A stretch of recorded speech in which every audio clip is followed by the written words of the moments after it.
See, one of the biggest challenges we are dealing with modern day is gadgets. Yeah, you find children, even from as low as 3-year-olds, yeah, they know about phones. Ideally, every level 5 hospital should have a youth-friendly clinic. Yeah. And youth-friendly clinic, this is where adolescents are able to actually go. We don't have any other person going to the clinic, just the youths. About puberty, onset of puberty in girls is earlier than boys.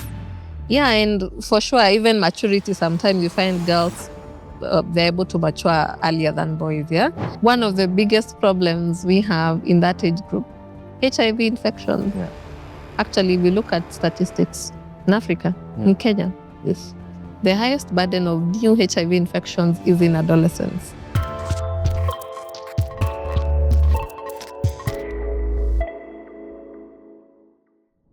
Welcome to the Med Squad podcast. Now, lots of people, when they're getting married, they look forward to having lovely bundles of joy, little babies.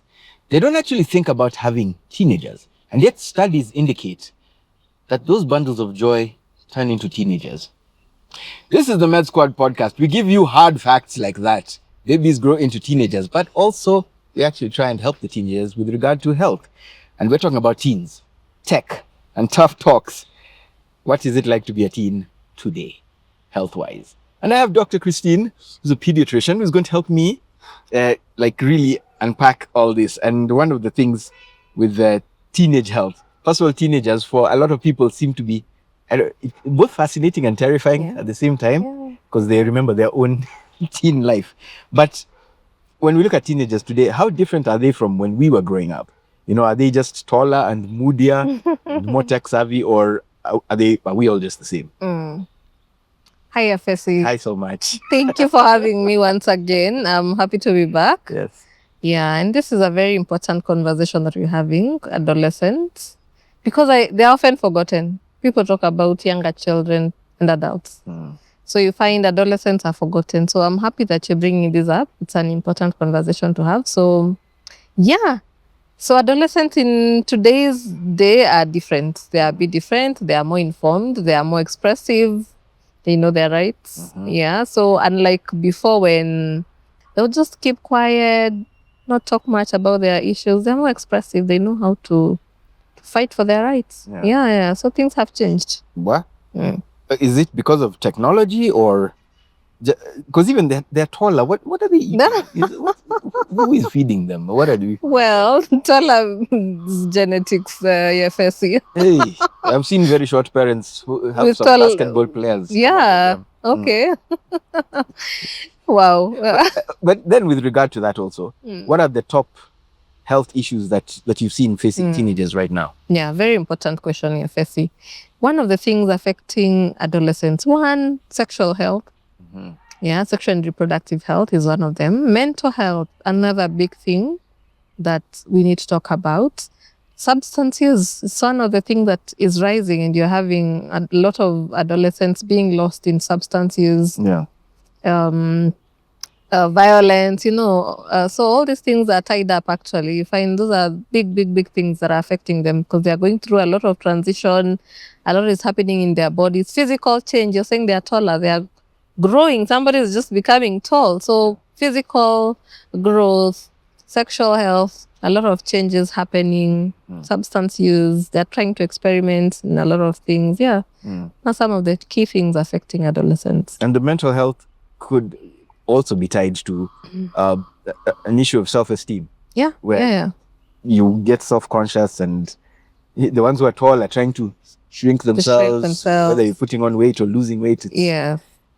So when you mentioned violence, I think of sports also, because sometimes when we talk about health, we're looking at medical and clinical issues, but not an awareness of how the bones are developing. Yeah.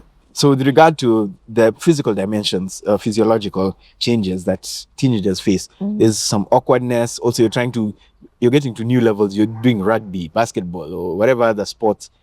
And sometimes there are injuries that come in. And there are times there are random sicknesses they pick up. But when should parents be genuinely concerned when it comes to teenage health?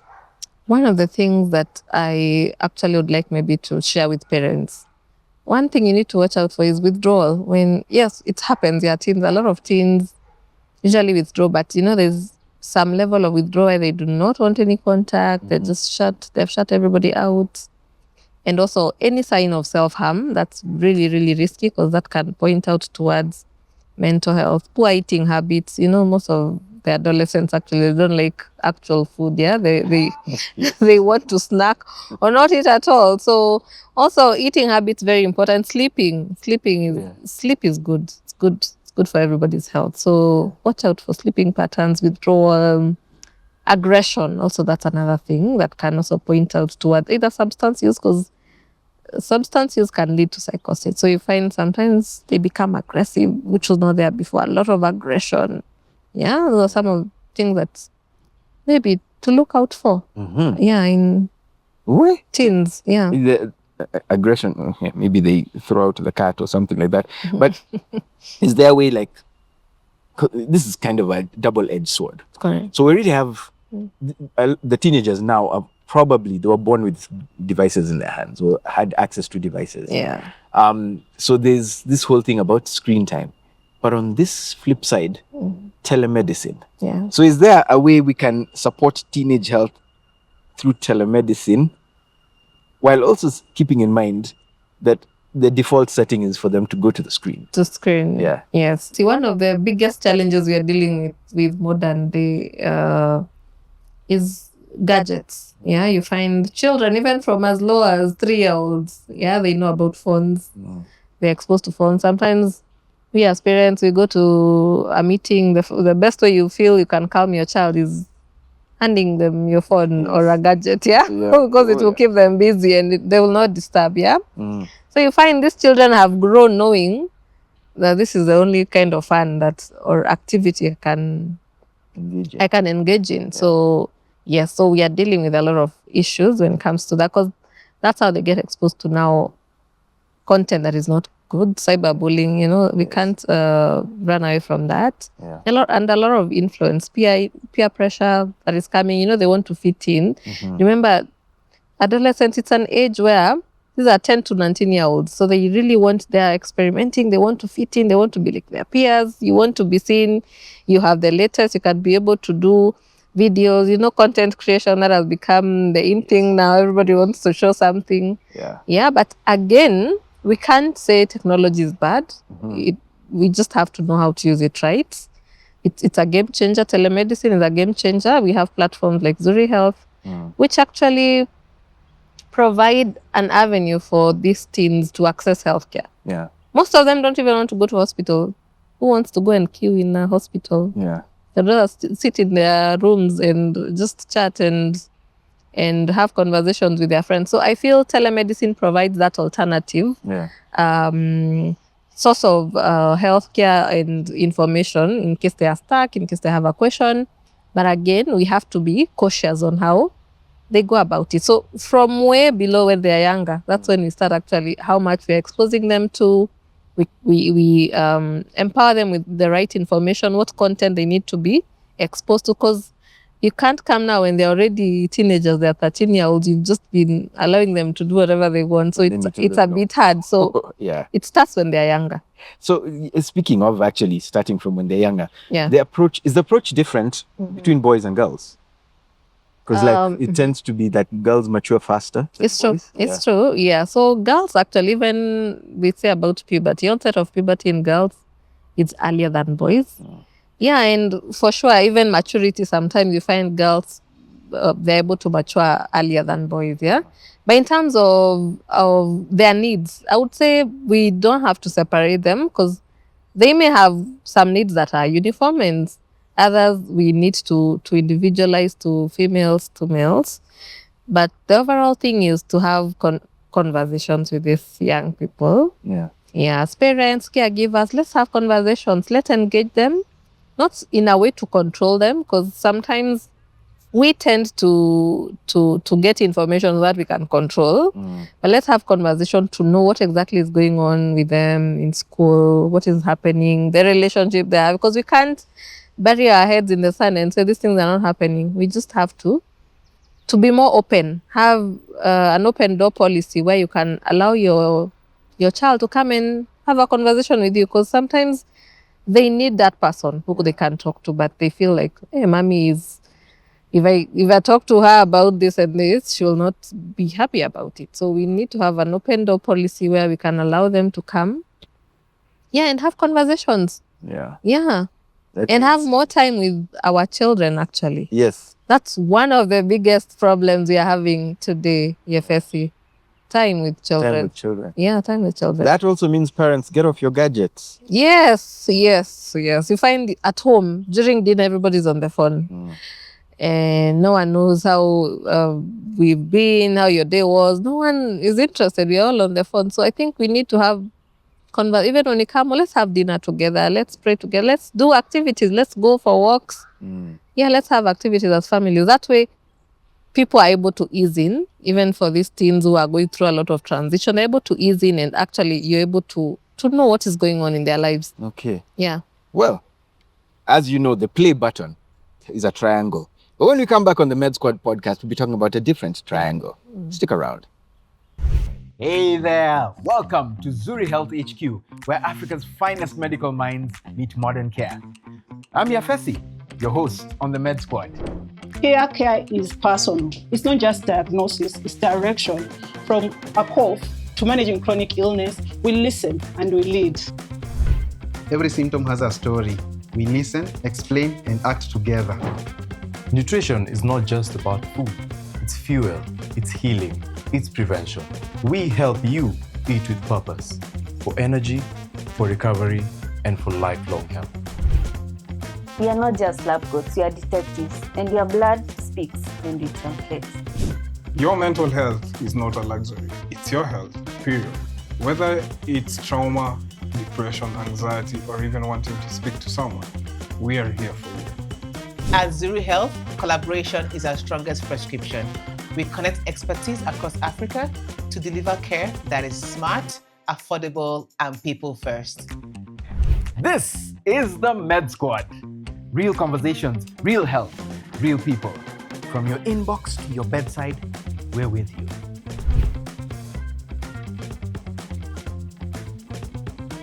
Welcome back. This is the Med Squad podcast. We are talking about teen health in all sorts of ways, not just whether they have a cold, but what about mental health? Yeah. We're talking about everything to do with teens, and we have a pediatrician, very, very, very kind, generous Thank you. pediatrician, Dr. Christine. She's here to really set us straight. There's one saying I heard once, and it's stuck in my head. Yeah. I couldn't get it out of my head because you've encountered, children from very young age, from birth to teenage. We overestimate the happiness of infants or toddlers. Yeah. But we underestimate the happiness of teenagers. That's true. So just because they are either moody or they don't talk as much, it doesn't necessarily mean That they're not happy. that they're not happy. Correct. And yet the small ones also, just because they're rambunctious doesn't mean they are. They're happy. My goodness. So how do parents build a healthy relationship between teenagers and doctors? Because a lot of teenagers, the most frequent interaction with doctors is in high school. The school nurse. Yeah. So how do we build a healthy relationship? Yeah. That's a very good question. One of the things that maybe the government has done is we have youth-friendly clinics. Yeah, you find, but not every county or hospital, but ideally every level 5 hospital should have a youth-friendly clinic. Yeah. And youth-friendly clinic, this is where adolescents are able to actually go. We don't have any other person going to those clinics, just the youths. Going to those clinics, we have a psychologist, we have a counselor, we have a psychiatrist, we have actual medics who can be able to address their health needs. And health is not just physical health. Health is both sexual health, mental health, emotional health, spiritual health. That is health. Yeah. So we have places where adolescents can actually go, because you find we have a lot of information that is going around. So we need to give them correct information. So youth-friendly clinics are game changers, whereby these adolescents can be nurtured. They can be able to go freely And they're offered that privacy because they like privacy. They don't want their business known to everybody. Yes. So yeah, I would say youth-friendly clinics would be a game changer to improve also that trap, because one wants to come and know that their privacy will be respected, which is really what we want as medics, that we want to make it feel safe, that they can come, they can ask us all questions about sexual health, sex education. We can be able to provide that, in a safe space. Safe space. Yes. In this space, because our brains have kind of been changed a lot by the way we interact with media and everything. So the short attention spans and things. I'm thinking in a youth-friendly or a teen-friendly hospital. Okay, it's not at the Instagrammable or dance challenges. No. Yeah. It's more like updating of information. Yes. Like, for instance, some of them, whether we like it or not, they'll have seen something on TikTok. They'll have seen something on YouTube. They'll have seen something somewhere. So does being youth-friendly also interact with or involve media and media interactions, whether it's to correct information or to bust myths? So actually, that's one of the things maybe we can incorporate, because we've not delved into that, whereby we are trying maybe to demystify things we've had. So I think it would be a great addition to the youth-friendly clinics, whereby now we want also to talk to them about the technology, the things that they're dealing with, that they're exposed to every day. So it would be a great addition, because up to now we delve more on the mental health aspect, physical health, the sexual health. Yeah. But we've not delved into the technology bit that much. In fact, we should talk about it. Talk about it. How much is too much? I once saw at a restaurant, a birthday party, 21 people had come to that party. She was turning 21. Anyway, every single one of them was on their phone. Yeah. No interaction until time to sing happy birthday. Oh no, that's how much is too much? Yeah, that's too much. That one is too much.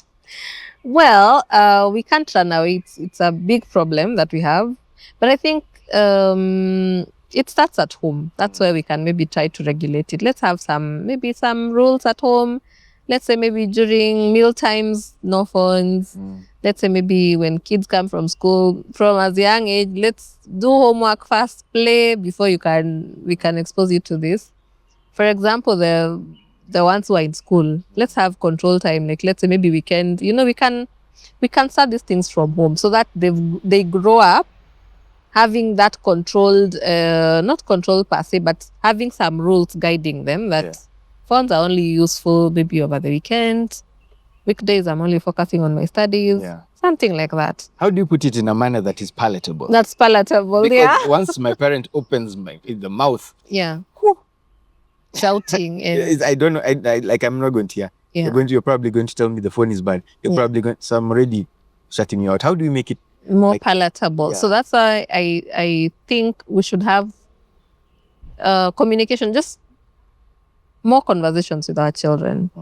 That way, even when we are trying to instill some rules and more values, they will not find it like mom only comes to me when I've done something. When I've done something wrong, when she's maybe authoritative kind of parenting, Yeah. So even when things are good, let's have conversation. Let's engage these kids. Let's do things together. Let's go to the market with them. Let's keep them involved, so that even when we introduce things that may seem like they're not very good to them, they will understand it's out of love, and then also how you relay the message. It's not like, so before, how it used to be, it's either you do it or you're beaten. We were, it's either you do or, the punishment. But it doesn't have to be like that. Let's have a conversation.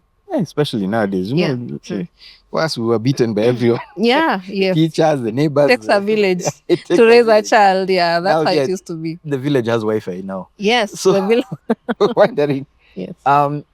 Also, let's say they, in terms of social media or in terms of behavior, they stray. Yeah. I mean, maybe the concept of consequences hasn't fully developed. Yeah. So that will happen. They'll make mistakes. Yes. The approach that removes the alienation and also stops me from being an addition to the mental health burden. Yeah. So that's why we have now counselors. We have psychologists to be able to guide us and help us. Because sometimes, it's hard. As a parent, sometimes you may get angry or like, how could you do this?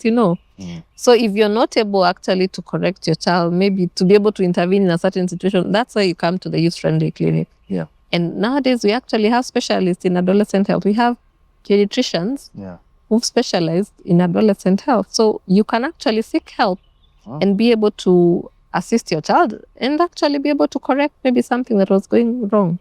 Are there medical either conditions or diseases that are especially prevalent in that age group? Yeah. Or that we should look out for? Absolutely. One of the biggest problems we have in that age group, HIV infections. Yeah. Actually, we look at statistics here in Africa, in Kenya. Yes. The highest burden of new HIV infections is in adolescents. Wow. So people aged between 15 to 24 years, of which adolescents lie there, have the highest new HIV infections. Yeah. So we need to do a lot in terms of teaching our children on sex education. We need to empower them on how to be safe, how to abstain, all those ABCDs that we talk about in schools. Let them know that they are still young. So we need to teach them. We need to start having conversations way early. We don't have to wait for somebody to be 13 years old to start having this conversation. These people are exposed to this content. Yeah. So early, before even onset of puberty, by the time they are starting to have these physical features, secondary characteristics developing, starting to have feelings, let's have those conversations, because HIV is one big burden we have in this age category. The other one is teenage pregnancies. Yes. Which actually goes hand in hand, yeah? Teenage pregnancies, HIV, those are big burdens. Other things we have also now substance use. Yeah, it's on the rise. A lot of substances, alcohol, other drugs, hard drugs. Adolescents are exposed to that. And also mental health. Mental health now spans across. We have depression, anxiety disorders. We could have even eating disorders. You've heard of bulimias? Yes. Yes, those are also anorexia, correct. So there's this thing that is said, like someone will go clubbing and all, and then they'll be like, I'm more afraid of getting pregnant than getting HIV or any other STD. Yeah. How does that attitude come about? Is that a parenting thing? The fear that, hey, this is a visible manifestation of my clubbing? Actually, that's it. Compared to something that like an STD or that I can hide. Yeah, that's the thing, because first of all, they want to run their business in a way that nobody knows. Yes.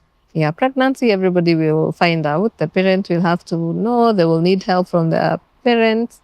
So an STD, you can go to hospital, get treated, and nobody will find out. Yeah, but that should not be the approach. That should not be the approach. That should not be the approach. Are hospitals allowed to do to treat minors, like for things like that, without informing the parents? Yeah. Well, now that's a big debate, yeah, because first of all is to provide the highest attainable standards of health. So if somebody comes with an STD, yes, what we are very cautious about is maybe contraceptive care. That's what sometimes we may need to have a discussion. But nowadays, actually, they're able to access these things. Yeah. Hey. So that's one reason why parents tend to be so terrified. Yes. Because these are independent ones. They can cook their own omelets, and then they can also go get their own treatment for STDs. Yes, they can. Yeah. And then you see, actually, in our policy, you find you can do over-the-counter medication. So people just go to the pharmacy, buy the drug, and that's it. And yet they don't understand the dangers of like continuous medication, like for instance, birth control pills. Yes. What effect do those have on a young body that's still developing? So one, they're hormonal. Most of them are hormonal contraceptives, yeah?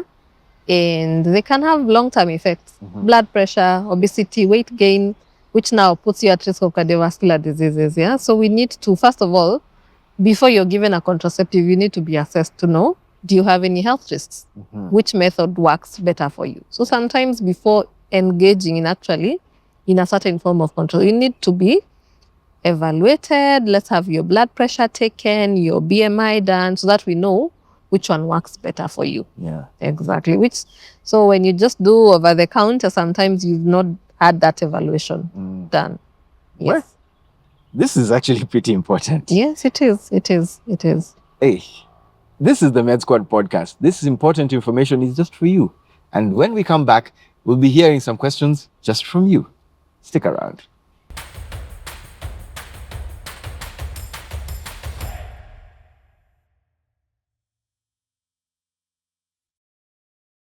Welcome back to the Med Squad podcast. My name is Yafesi. I have Dr. Christine here, and we're talking about teen health. And I picked just a couple of questions from listeners. This is just a Q&A. Wouldn't do all of them, just a couple of them. Someone says, my daughter is always on her phone and snaps when I talk to her. Not takes a picture, but explodes, snaps. So what do I do? Okay. That's very important and it happens. It happens. Many teenagers, they love their space, they love their gadgets. And sometimes they find that parents maybe are controlling.